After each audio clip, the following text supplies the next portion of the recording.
नमस्कार दोस्तों, आपके अपने चैनल हमारे संस्कार में आपका बहुत बहुत स्वागत है। हरे कृष्ण गोविंद हरे मुरारी, हे नाथ नारायण वासुदेवा। हरे कृष्ण गोविंद हरे मुरारी, हे नाथ नारायण वासुदेवा। ओम नमो भगवते वासुदेवाय नमः। हर हर महादेव। उस परम पिता परमेश्वर की कृपा आप पर, आपके परिवार पर और आपके सभी अपनों पर हमेशा बनी रहे। आपके घर में अन्न के भंडार हमेशा भरे रहें। अगर आप हमारे चैनल पर नए हैं और अभी तक आपने हमारे चैनल को सब्सक्राइब नहीं किया है तो प्लीज़ चैनल को सब्सक्राइब कर लें, वीडियो को लाइक करें, ज़्यादा से ज़्यादा शेयर करें ताकि यह जानकारी और लोगों तक भी पहुंच सके, उन्हें भी इसका लाभ प्राप्त हो सके। बेल आइकन को दबाना ना भूलें ताकि हमारी आने वाली वीडियो की जानकारी नोटिफिकेशन के जरिए आपको समय पर मिल जाया करे। श्रद्धा, विश्वास और आराधना ये ऐसी कड़ियाँ हैं जो हमें उस परम पिता परमेश्वर के साथ जोड़ती हैं। अर्थात आराधक अपने आराध्य को जिस रूप में पूजता है उसी रूप से उसे कृपा प्राप्त होने लगती है, उस पर उस परम पिता परमेश्वर की कृपा बरसने लगती है। तो चलिए मेरे साथ बोलिए हर हर महादेव, हरे कृष्ण, राधे राधे। चलिए अब शुरू करते हैं हम अपना आज का आषाढ़ मास कथा अध्याय 8। देव ऋषि नारद जी ने ब्रह्मा जी के मुख से गरुड़ तीर्थ और गोवर्धन तीर्थ की महिमा वर्णन सुनने के बाद देव ऋषि नारद ने श्री ब्रह्मा जी से पूछा कि हे पितामह, अन्य तीर्थों का वर्णन भी कीजिए। तब श्री ब्रह्मा जी कहने लगे, नारद, श्वेत तीर्थ तीनों लोकों में विख्यात है। उसके श्रवण मात्र से मनुष्य के सभी पापों का नाश हो जाता है और वह सभी कष्टों और पापों से मुक्ति पा जाता है। पूर्व काल में श्वेत नामक एक ब्राह्मण थे जो कि महर्षि गौतम के प्रिय सखा थे। वे गोदावरी के तट पर रहकर अतिथियों का स्वागत सत्कार में लगे रहते थे और मन तथा क्रिया द्वारा भगवान शिव का भजन करते थे। वे सदा भगवान शिव की ही पूजा और ध्यान करते रहते थे। शिव के भजन में ही उनकी आयु पूरी हो गई। तब यमराज के दूत उन्हें ले जाने के लिए आए, परंतु नारद जी वे ब्राह्मण देवता के घर में प्रवेश नहीं कर सके। जब ब्राह्मण की मृत्यु का समय व्यतीत हो गया तब चित्रगुप्त ने मृत्यु से पूछा, मृत्यु, श्वेत का जीवन समाप्त हो चुका है, वह अब तक क्यों नहीं आया? तुम्हारे दूत भी अभी तक नहीं लौटे, ऐसा होना उचित नहीं है। यह सुनकर मृत्यु को बड़ा क्रोध हुआ और वे स्वयं ही श्वेत के घर पर पधारे। उनके दूत भयभीत होकर द्वार के बाहर ही खड़े हुए थे, जिन्हें देखकर मृत्यु ने पूछा, दूतों, ये क्या बात हुई? तुम लोग द्वार के बाहर कैसे खड़े हुए हो?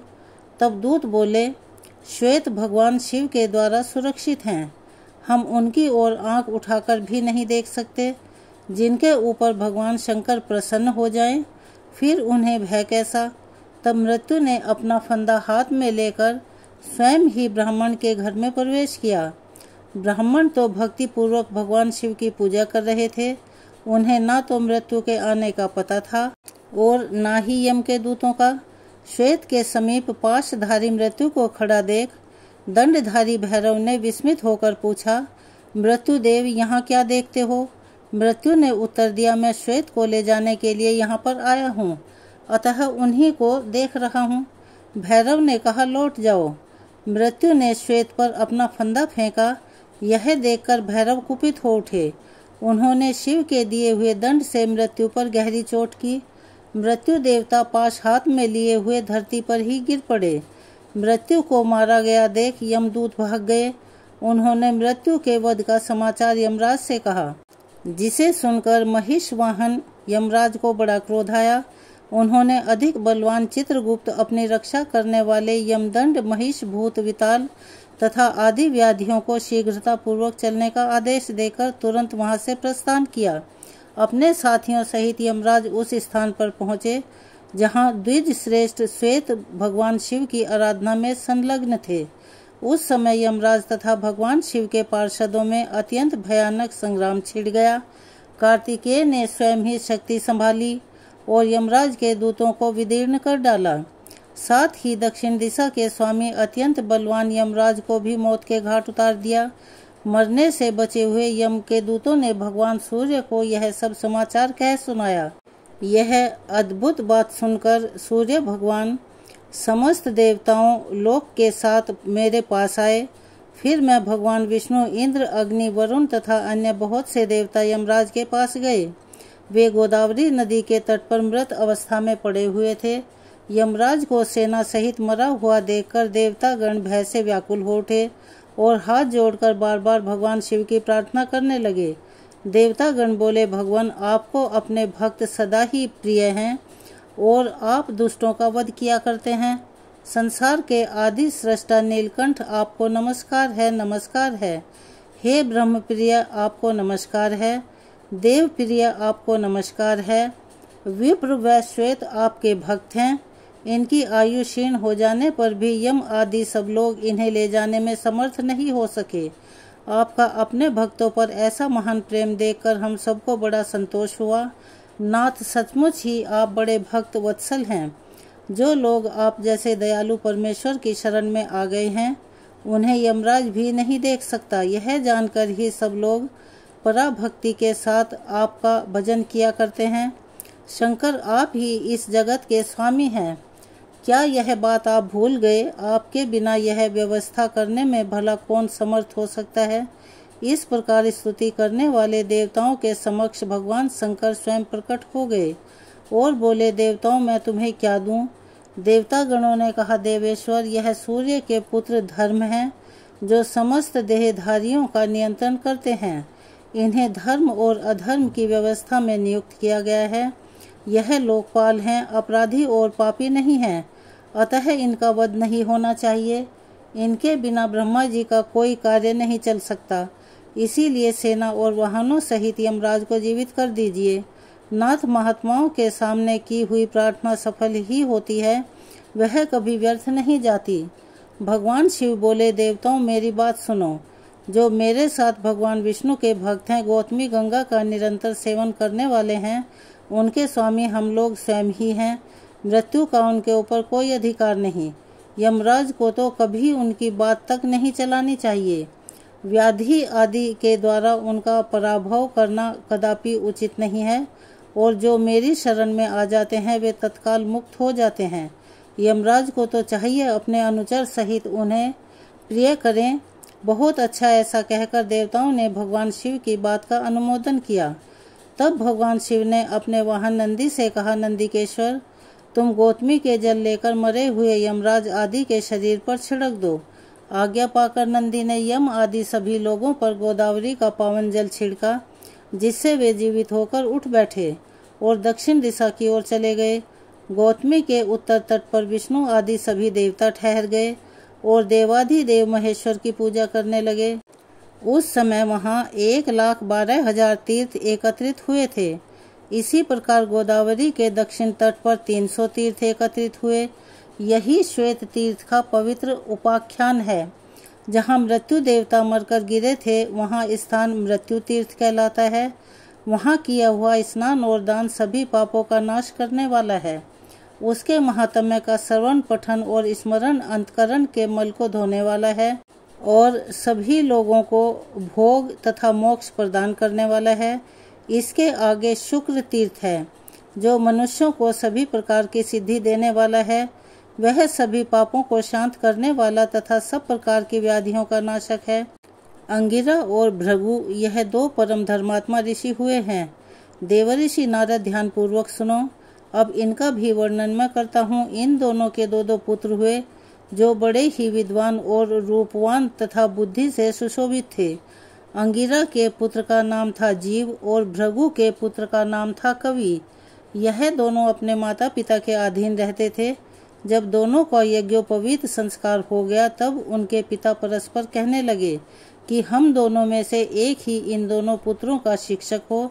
इससे एक ही शासन करेगा और दूसरा सुख से बैठा रहेगा। यह सुनकर अंगिरा ने कहा, मैं कवि को भी अपने पुत्र के समान ही पढ़ाऊंगा, वह सुखपूर्वक मेरे यहाँ रहे। अंगिरा की बात सुनकर भृगु ने कहा, ठीक है, और उन्होंने अपने पुत्र शुक्र को अंगिरा की सेवा में सौंप दिया। परंतु अंगिरा उन दिनों बालकों में विषम बुद्धि रखते थे, इसीलिए दोनों को पृथक पृथक पढ़ाते थे।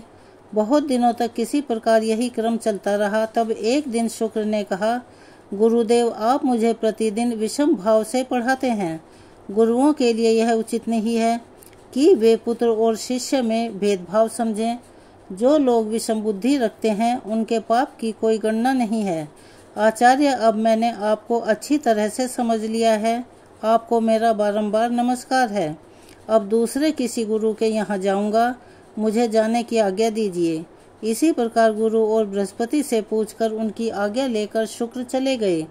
उन्होंने सोचा, अब पूर्ण विद्या प्राप्त करके ही पिता के पास जाऊंगा, किंतु किससे पूछूं, कौन सबसे श्रेष्ठ गुरु हो सकता है।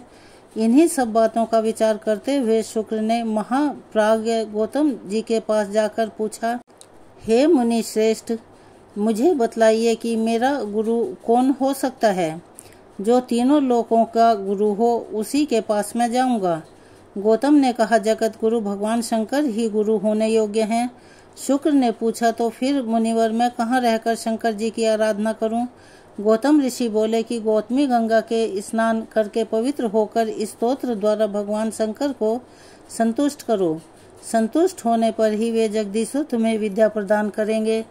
गौतम ऋषि के कहने से शुक्र गोदावरी के तट पर गए और वहां स्नान करके पवित्र होकर भगवान शिव की स्तुति करने लगे। शुक्र बोले, प्रभु मैं बालक हूँ, मेरी बुद्धि बालक की ही है। आप बाल चंद्रमा को मस्तक पर धारण करने वाले हैं। मुझे आपकी स्तुति करने का कुछ भी ज्ञान नहीं है, केवल आपको नमस्कार करता हूँ। गुरु ने मुझे त्याग दिया है, मेरा कोई सुहृद अथवा सखा नहीं है। आप ही सभी प्रकार से मेरे प्रभु हैं। जगन्नाथ, आपको मेरा नमस्कार है। आप गुरु वालों के भी गुरु हैं और बड़ों के भी बड़े हैं। मैं छोटा बच्चा हूँ, मुझ पर कृपा कीजिए। जगन में आपको नमस्कार है। मैं विद्या के लिए आपकी शरण में आया हूँ। हे सुरेश्वर, मुझे आपके स्वरूप का कुछ भी ज्ञान नहीं। आप ही कृपा करके मेरी ओर देखें। लोक साक्षी शिव, आपको मेरा नमस्कार है। शुक्र के इस प्रकार स्तुति करने पर भगवान शंकर प्रसन्न होकर बोले, वत्स, तुम्हारा कल्याण हो। तुम इच्छानुसार वर मांगो, भले ही वह देवताओं के लिए भी दुर्लभ क्यों न हो।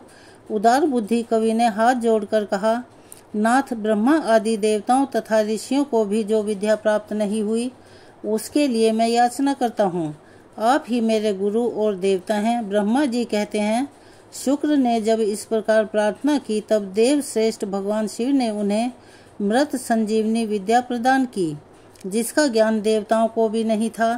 साथ ही उन्होंने लौकिक की वैदिक तथा अन्य विद्या भी दी। जब साक्षात भगवान शंकर ही प्रसन्न हो गए तो तब भाग की भला क्या रह जाता है। वह महाविद्या पाकर शुक्र अपने पिता और गुरु के पास गए। अपनी विद्या से पूजित वे दैत्यों के गुरु हुए। किसी समय कुछ कारणवश बृहस्पति के पुत्र कच्छ ने शुक्राचार्य से मृत संजीवनी विद्या प्राप्त की। कच्छ से बृहस्पति ने और बृहस्पति से अलग अलग देवताओं ने उस विद्या को ग्रहण किया। गौतमी के उत्तर तट पर जहाँ भगवान महेश्वर की आराधना करके शुक्र ने विद्या प्राप्त की थी, वह स्थान शुक्र तीर्थ कहलाता है। मृत्यु संजीवनी तीर्थ भी उसी का नाम है। वह आयु और आरोग्य की वृद्धि करने वाला है। वह स्नान दान आदि जो कुछ भी शुभ कर्म किया जाता है वह अक्षय पुण्य देने वाला होता है। शुक्र तीर्थ के बाद इंद्र तीर्थ है। हे नारद, वह ब्रह्म हत्या का विनाश करने वाला होता है। उसके स्मरण मात्र से पाप राशि तथा क्लेश समुदाय का नाश हो जाता है। नारद, पूर्व काल की बात है, जब देवराज इंद्र ने वृत्रासुर का वध किया था, तब ब्रह्म हत्या भी उनके पीछे लग गई। उसे देखकर इंद्र को बड़ा भय हुआ। वे इधर उधर भागने लगे, किंतु जहाँ जहाँ वे जाते ब्रह्म हत्या उनका पीछा नहीं छोड़ती थी। तब वे एक बहुत बड़े सरोवर में प्रवेश करके कमल की नाल में छुप गए और उसमें तंतु की भांति होकर रहने लगे। ब्रह्म हत्या भी उस सरोवर के तट पर 1000 दिव्य वर्षों तक बैठी रही। इस बीच में सब देवता बिना इंद्र के हो गए। उन सभी ने आपस में सलाह की कि किस प्रकार इंद्र प्रकट हों। उस समय मैंने देवताओं से कहा, ब्रह्म हत्या के लिए दूसरा स्थान दे दिया जाए और इंद्र को शुद्ध करने के लिए गोदावरी नदी में नहलाया जाए। इसमें स्नान करने से इंद्र पुनः शुद्ध हो जाएंगे। इंद्र का प्रथम अभिषेक नर्मदा नदी के तट पर हुआ। वहां उनके पाप का मल का शोधन होने के कारण उस देश का नाम मालव पड़ गया। तत्पश्चात वे गौतमी गंगा के तट पर लाए गए। वहां पुण्यमयी नदी के जल से गौतमी का जल लाकर उसी से समस्त देवता ऋषि, मैं विष्णु, वशिष्ठ, गौतम, अगस्त, अत्रि, कश्यप, अन्यान्य ऋषि तथा यक्ष और पनंग ने इंद्र का अभिषेक किया। फिर मैंने उन्हें अपने कमंडलों से जल से भी अभिषिक्त किया। इस प्रकार वहां पुण्यमयी और सिकता 2 नदियां हो गई। वे दोनों गौतमी गंगा में जाकर मिली और दोनों के संगम मुनियों द्वारा सेवित विख्यात तीर्थ बन गए। तब से उस तीर्थ को पुण्य संगम कहते हैं। सिकता संगम का ही नाम इंद्र तीर्थ हो गया। वहां 7000 मंगलमयी तीर्थ निवास करने लगे। उन तीर्थों में तथा विशेषतः संगम के जल में जो स्नान किया जाता है वह सब अक्षय जानना चाहिए। इसमें अन्यथा विचार करने की कोई भी आवश्यकता नहीं है। जो इस पवित्र उपाख्यान को पढ़ता है अथवा सुनता है या दूसरों को सुनाता है वह मन, वाणी, शरीर और क्रिया द्वारा होने वाले समस्त पापों से मुक्त हो जाता है। तो आज की कथा को हम यहीं विराम देते हैं। मेरे साथ बोलिए हर हर महादेव, जय श्री कृष्ण, राधे राधे। चलिए अब सुनते हैं अपनी पौराणिक कथा। भीष्म ने पूछा, हे ब्राह्मण, किस कर्म के परिणाम से मनुष्य प्रेत योनि में जाता है और किस कर्म के द्वारा वह उससे छुटकारा पाता है, यह मुझे बताने की कृपा कीजिए। तब पुलस्त्य जी बोले, राजन, मैं यह सब बातें तुम्हें विस्तार से बताता हूँ। सुनो, जिस कर्म से जीव प्रेत होता है और जिस कर्म के द्वारा देवताओं के लिए भी दुस्तर घोर नरक में पड़ा हुआ प्राणी भी उससे मुक्त हो जाता है, उसका वर्णन करता हूँ। प्रेत योनि में पड़े हुए मनुष्य सत्पुरुषों के साथ वार्तालाप और पुण्य तीर्थों का बार बार कीर्तन करने से उससे छुटकारा पा जाते हैं। भीष्म, सुना जाता है कि प्राचीन काल में कठिन नियमों का पालन करने वाले एक ब्राह्मण थे जो पृथु नाम से सर्वत्र विख्यात थे। वे सदा संतुष्ट रहा करते थे। उन्हें योग का ज्ञान था। वे प्रतिदिन स्वाध्याय, होम और जप यज्ञ में संलग्न रहकर अपना समय बिताया करते थे। उन्हें परमात्मा के तत्व का बोध था।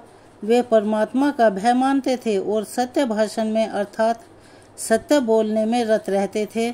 सबसे मीठे वचन बोलते और अतिथियों के सत्कार में मन लगाते। सुख दुख आदि संपूर्ण द्वंद्व का परित्याग करने के लिए सदा योगाभ्यास में तत्पर रहा करते थे। अपने कर्तव्य के पालन और स्वाध्याय में लगे रहना उनका रोज का नियम था। इस प्रकार संसार को जीतने की इच्छा से वे सदा शुभ कर्म और अनुष्ठान किया करते थे। ब्राह्मण देवताओं को वन में रहते रहते अनेक वर्षों बीत गए। एक बार उनका ऐसा विचार हुआ कि मैं तीर्थ यात्रा करूं, तीर्थों के पावन जल से अपने शरीर को पवित्र बनाऊं। ऐसा सोचकर उन्होंने सूर्योदय के समय शुद्ध चित्त से पुष्कर तीर्थ में स्नान किया और गायत्री का जप किया और नमस्कार करके यात्रा के लिए चल पड़े। चलते चलते एक जंगल के बीच में कंकाकीर्ण भूमि में, जहाँ न वृक्ष था न जल था, उन्होंने अपने सामने 5 पुरुषों को खड़े देखा जो बड़े ही भयंकर थे। उनका विकट आकार और पापपूर्ण दृष्टि वाले वे अत्यंत घोर प्रेतों को देखकर उनके हृदय में कुछ भय उपज गया। फिर भी वे निश्चल भाव से खड़े रहे। यद्यपि उनके मन में भय था, फिर भी उन्होंने धैर्य धारण करके बड़े ही मधुर शब्दों में उन प्रेतों से पूछा कि विकराल मुख वाले प्राणियों, तुम लोग कौन हो? किसके द्वारा कौन सा ऐसा कर्म बन गया है जिससे तुम्हें इतना विकृत रूप की प्राप्ति हुई? प्रेतों ने कहा, हम भूख और प्यास से पीड़ित होकर सदा महान दुख से घिरे रहते हैं। हमारा ज्ञान और विवेक नष्ट हो गया है। हम सभी अचेत हो रहे हैं। हमें इतना भी ज्ञान नहीं कि कौन किस दिशा कौन सी ओर है। दिशाओं के बीच की अवान्तर दिशाओं को भी नहीं जानते। आकाश, पृथ्वी और स्वर्ग का भी हमें ज्ञान नहीं है। यह तो दुख की बात हुई। सुख बस इतना ही है कि सूर्योदय देखकर हमें प्रभात सा लग रहा है। हम में से एक का नाम परीक्षित है, दूसरे का नाम सूचिमुख, तीसरे का नाम शीघ्र, चौथे का रोधक और 5वें का लेखक है। ब्राह्मण ने पूछा, तुम्हारे नाम ये कैसे पड़ गए? क्या कारण है जिससे तुम लोगों को यह नाम मिले हैं? प्रेतों में से एक प्रेत ने कहा कि मैं सदा स्वादिष्ट भोजन किया करता था। ब्राह्मणों को परिचित अर्थात बासी भोजन दिया करता था। इसी कारण मेरा नाम परिचित पड़ गया। मेरे इस साथी ने अन्न आदि के अभिलाषी बहुत से ब्राह्मणों की हिंसा की है, इसीलिए इसका नाम सूचीमुख पड़ गया। यह तीसरा प्रेत भूखे ब्राह्मण के याचना करने पर भी उसे कुछ देने के भय से बड़ी जल्दी वहां से चला गया था, इसीलिए इसका नाम शीघ्र पड़ा। यह चौथा प्रेत ब्राह्मणों को देने के भय से उद्विग्न होकर सदा अपने घर पर ही स्वादिष्ट भोजन किया करता था, इसीलिए रोधक कहलाता है। और हम 5 लोगों में से जो सबसे बड़ा पापी, जो यह 5वां प्रेत है, यह याचना करने पर चुपचाप खड़ा रहता था या धरती को रौंदने लगता था, इसीलिए इसका नाम लेखक पड़ गया। लेखक बड़ी कठिनाई से चलता है, रोधक को सिर नीचा करके चलना पड़ता है, शीघ्र पंगु हो गया है। सूची अर्थात हिंसा करने वाले का सुई के समान मुख हो गया है, और मुझ परिचित की गर्दन लंबी और पेट बड़ा हो गया है। अपने पाप के प्रभाव से मेरा अंडकोश भी बढ़ गया है। मेरे दोनों होठ भी लंबे होने के कारण लटक गए हैं। यही हमारे प्रेत योनि में आने का वृतांत है, जो मैंने तुम्हें सुना दिया। अगर तुम्हारी इच्छा हो तो कुछ और भी पूछो। पूछने पर उस बात को भी हम बताएंगे। ब्राह्मण बोले कि इस पृथ्वी पर जितने भी जीव रहते हैं, उन सभी की स्थिति आहार अर्थात भोजन पर ही निर्भर है। इसीलिए मैं तुम लोगों का आहार भी जानता हूँ कि तुम लोग क्या खाते हो। प्रेत बोले, विप्रवर, हमारे आहार की बात भी सुनिए। हम लोगों का भोजन सभी प्राणियों के लिए निंदनीय है। उसे सुनकर आप भी बार बार निंदा करेंगे। बलगम, पेशाब, पाखाना और स्त्री शरीर का मैल, इन्हीं से हमारा भोजन चल रहा है। जिन घरों में पवित्रता नहीं है, वहाँ प्रेत भोजन करते हैं। जो घर स्त्रियों के द्वारा दग्ध और छिन्न भिन्न है, अस्त व्यस्त है, जिनके सामान इधर उधर बिखरे पड़े रहते हैं और मल मूत्र के द्वारा जो घृणित अवस्था को पहुँच चुके हैं, उन्हीं घरों में प्रेत भोजन करते हैं। जिन घरों में मानसिक लज्जा का अभाव है, पतिताओं का निवास है और जहाँ के निवासी लूटपाट का काम करते हैं, वहीं प्रेत भोजन करते हैं।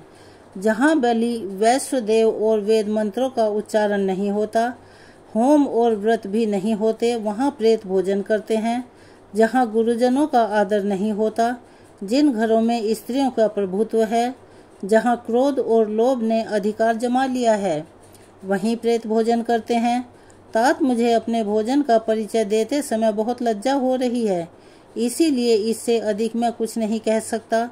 तब बोधन, तुम नियमों का दृढ़ता पूर्वक पालन करने वाले हो, इसीलिए प्रेत योनि से दुखी होकर हम तुमसे कुछ पूछ रहे हैं। बताओ, कौन सा कर्म करने से जीव प्रेत योनि में नहीं पड़ता। तब ब्राह्मण कहने लगे कि जो मनुष्य 1 रात का, 3 रात का और कक्ष, चंद्रायन आदि अन्य व्रतों का पालन करता है, वह कभी प्रेत योनि में नहीं पड़ता। जो प्रतिदिन 3, 5 या 1 अग्नि का सेवन करता है और जिसके हृदय में संपूर्ण प्राणियों के प्रति दया भरी हुई है, वह मनुष्य प्रेत नहीं होता।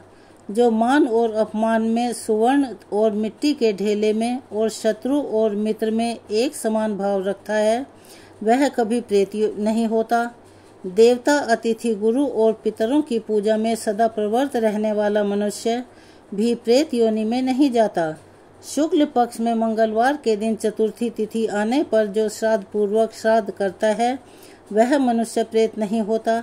जिसने क्रोध को जीत लिया है, जिसमें जलन और ईर्ष्या का सर्वथा अभाव है, जो तृष्णा और आसक्ति से रहित क्षमा वाणी में नहीं जाता, जो गौ, ब्राह्मण, तीर्थ, पर्वत, नदी और देवताओं को प्रणाम करता है, वह मनुष्य प्रेत नहीं होता।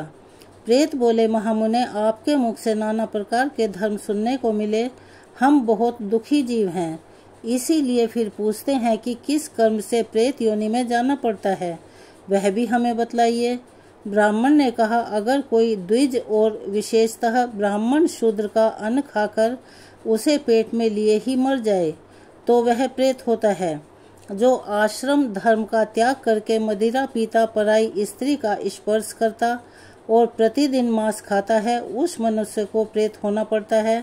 जो ब्राह्मण यज्ञ के अनाधिकार पुरुषों से यज्ञ करवाता और अधिकारी पुरुषों का त्याग करता और शूद्र की सेवा में लगा रहता है, वह प्रेत योनि में जाता है। जो मित्र की धरोहर को हड़प लेता है, शूद्र का भोजन बनाता, विश्वासघात करता और कूटनीति का सहारा लेता है, वह निश्चय ही प्रेत होता है। ब्रह्म हत्यारा, गोघाती, चोर, शराबी, गुरु पत्नी के साथ संभोग करने वाला और भूमि और कन्या का अपहरण करने वाला निश्चय ही प्रेत होता है। जो पुरोहित नास्तिकता में प्रवृत्त होकर अनेक रीत विजों के लिए मिली हुई दक्षिणा को अकेले ही हड़प लेता है, उसे निश्चित ही प्रेत योनि में जाना होता है। हे विप्रवर, पृथु जब इस प्रकार उपदेश कर रहे थे, ठीक उसी समय आकाश में सहसा नगाड़े बजने लगे। हजारों देवताओं के हाथ से छोड़े हुए फूलों की वर्षा होने लगी। प्रेतों के लिए देखते ही देखते चारों ओर से दिव्य विमान आ गए। आकाशवाणी हुई कि इन ब्राह्मण देवता के साथ वार्तालाप और पुण्य कथा का कीर्तन करने से तुम सब प्रेतों की दिव्य गति प्राप्त हुई है, और इस प्रकार सत्संग के प्रभाव से उन प्रेतों का उद्धार हो गया। गंगा नंदन, यदि तुम्हें कल्याण साधन की आवश्यकता है तो तुम आलस्य छोड़कर पूरा प्रयास करके सत्पुरुष के साथ वार्तालाप सत्संग करो। यह 5 प्रेतों की कथा संपूर्ण धर्मों का तिलक है। जो मनुष्य इसका 1 लाख पाठ करता है, उसके वंश में कभी कोई प्रेत नहीं होता। जो अत्यंत श्रद्धा और भक्ति के साथ इस प्रसंग का बार बार श्रवण करता है, वह भी प्रेत योनि में नहीं पड़ता। भीष्म जी ने पूछा, हे ब्राह्मण, पुष्कर की स्थिति अंतरिक्ष में क्यों बताई जाती है? धर्मशील मुनि इस लोक में उसे कैसे प्राप्त करते हैं? किस किस ने इसे प्राप्त किया है? तब पुलस्त्य जी कहने लगे कि राजन, एक समय की बात है, दक्षिण भारत के निवासी 1 करोड़ ऋषि पुष्कर तीर्थ में स्नान करने के लिए आए, किंतु पुष्कर आकाश में स्थित हो गया। यह जानकर वे समस्त मुनि प्राणायाम में तत्पर होकर पर ब्रह्म का ध्यान करते हुए 12 वर्षों तक वहीं खड़े रहे। तब ब्रह्मा जी ने इंद्र आदि संपूर्ण देवता तथा ऋषि महर्षि आकाश में अलक्षित होकर उन्हें पुष्कर प्राप्ति के लिए अत्यंत दुष्कर नियम बताते हुए बोले कि द्विजगण, तुम लोग मंत्र द्वारा पुष्कर का आवाहन करो। आपो हि स्थामयो इत्यादि 3 रचाओं का जप करने से यह तीर्थ तुम्हारे समीप आ जाएगा, और अमर्ष मंत्र का जाप करने से पूर्ण फलदायक होगा। उन ब्रह्म ऋषियों की बात समाप्त होने पर उन सब मुनियों ने वैसा ही किया। ऐसा करने से वे परम पावन बन गए। उन्हें पुष्कर प्राप्ति का पूरा फल मिल गया। राजन, जो कार्तिकी पूर्णिमा को पुष्कर में स्नान करता है, वह परम पवित्र हो जाता है। ब्रह्मा जी के सहित पुष्कर तीर्थ सबको पुण्य प्रदान करने वाला है। वहां आने वाले सभी वर्णों के लोग अपने पुण्य की वृद्धि करते हैं। वे मंत्र ज्ञान के बिना ही ब्राह्मणों के समान हो जाते हैं, इसमें बिल्कुल भी संदेह नहीं है। पुष्कर में गंगोदेह तीर्थ है, जहाँ नदियों में श्रेष्ठ गंगा जी सरस्वती को देखने के लिए आई थी। उस समय वहां आकर गंगा जी ने कहा, सखी, तुम बड़ी सौभाग्यशालिनी हो। तुमने देवताओं का वह दुष्कर कार्य किया है जिसे दूसरा कोई कभी नहीं कर सकता। महाभागे, इसीलिए देवता भी तुम्हारा दर्शन करने आए हैं। तुम मन, वाणी, शरीर और क्रिया द्वारा इनका सत्कार करो। पुलस्त्य जी कहते हैं, गंगा जी के ऐसा कहने पर ब्रह्म कुमारी सरस्वती उन सुरेश्वर की पूजा करके फिर अपनी सखियों से मिली। ज्येष्ठ और मध्यम पुष्कर के बीच उनका विश्व विख्यात समागम हुआ। वहां सरस्वती का मुख पश्चिम दिशा की ओर और गंगा जी का उत्तर दिशा की ओर है। इसके बाद पुष्कर में आए हुए सभी देवता सरस्वती के दुष्कर्म का महत्व समझकर उसकी स्तुति करने लगे। देवता बोले, देवी, आप ही धरती, आप ही मति, आप ही लक्ष्मी, आप ही विद्या और आप ही परागति हो। श्रद्धा, परानिष्ठा, बुद्धि, मेधा, धृति और क्षमा भी आप ही हो। आप ही सिद्धि, आप ही स्वाहा और आप ही स्वधा हो, और आप ही परम पवित्र सिद्धांत हो। संध्या, रात्रि, प्रभा, भूति, मेधा, श्रद्धा, सरस्वती, यज्ञ विद्या, महाविद्या, गुह्य विद्या, सुंदर अनावीक्षिकी अर्थात तर्क विद्या, वेद त्रय और दंड नीति, यह सब आपके ही नाम हैं। समुद्र को जाने वाली श्रेष्ठ नदी आपको नमस्कार है।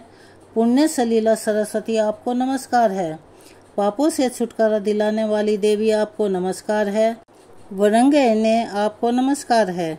देवताओं ने जब इस प्रकार उस दिव्य देवी की स्तुति की तब वह पूर्वाभिमुख होकर वहीं प्राचीन सरस्वती हैं। संपूर्ण देवताओं से युक्त होने के कारण देवी सरस्वती सब तीर्थों में प्रधान है। वहाँ सुधावट नाम का एक पितामह संबंधी तीर्थ भी है, जिसके दर्शन करने मात्र से महापातकी पुरुष भी शुद्ध हो जाते हैं और ब्रह्मा जी के समीप रहकर दिव्य भोग भुगतते हैं। जो नरश्रेष्ठ वहाँ उपवास करते हैं वे मृत्यु के बाद हंस युक्त विमान पर आरूढ़ होकर निर्भयता पूर्वक शिवलोक को जाते हैं। जो लोग वे शुद्ध अंतकरण वाले ब्रह्मज्ञानी महात्माओं को थोड़ा भी दान करते हैं, उनका वह दान उन्हें 100 जन्मों तक फल देता रहता है। जो मनुष्य वहाँ टूटे फूटे तीर्थों का जीर्ण उद्धार करते हैं, वे ब्रह्मलोक में जाकर सुखी और आनंदित होते हैं। जो मनुष्य वहाँ ब्रह्मा जी की भक्ति और परायण हो पूजा जप और होम करते हैं, उन्हें वह सब कुछ अनंत पुण्य फल प्राप्त हो जाता है। उस तीर्थ में दीपदान करने से ज्ञान नेत्र की प्राप्ति होती है। भगवान श्री राम ने भी उस तीर्थ में आकर मार्कंडेय जी के कहे अनुसार अपने पिता दशरथ जी के लिए पिंडदान और श्राद्ध किया था। वहाँ एक चौकोर बावली है जहाँ पिंडदान करने वाले मनुष्य हंस युक्त विमान से स्वर्ग को जाते हैं। यज्ञ वेताओं में श्रेष्ठ ब्रह्मा जी ने उस तीर्थ के ऊपर उत्तम दक्षिणा से युक्त पितृमेध यज्ञ अर्थात श्राद्ध किया था। उसमें उन्होंने वसु को पितृ, रुद्र को पितामह और आदित्य को प्रिय पितामह नियत किया था।